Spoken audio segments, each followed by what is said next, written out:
Número 14. Primero, ama la vida con profunda pasión para que se equilibre el toc-toc del tiempo con las vibraciones del sonido. Así, el ritmo del corazón trascenderá por el río envenenado.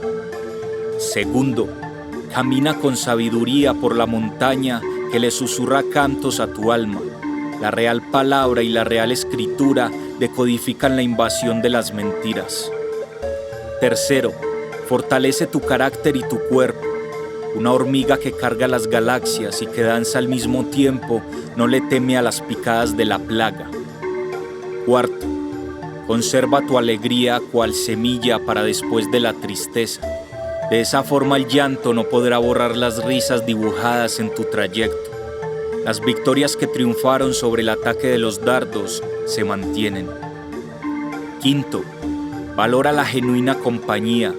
La amistad no se mide en transacciones, crece del vientre al hogar, del pensamiento a los hechos. Así perdura el alimento vital en la comunidad. Sexto, trabaja honestamente, labora con constancia. Te acompañan de otros tiempos los códigos primarios. Tu piel repele alergias y secretos guarda de los frutos que vendrán. Séptimo, practica la paciencia, pues quien ha sobrevivido a las batallas conserva en su ropaje las respuestas que le otorgó la casi muerte.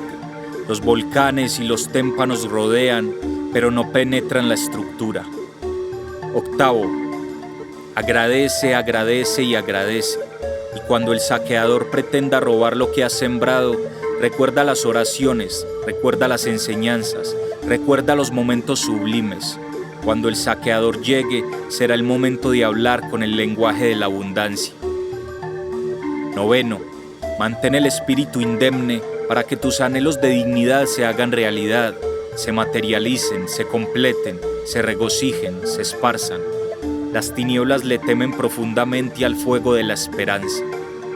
Décimo, sé la paz que deseas encontrar en tu familia, en tu comunidad, en la cultura. No vive mejor quien domina el mundo, sino quien lo habita en holística comprensión. Decálogo Hip Hop.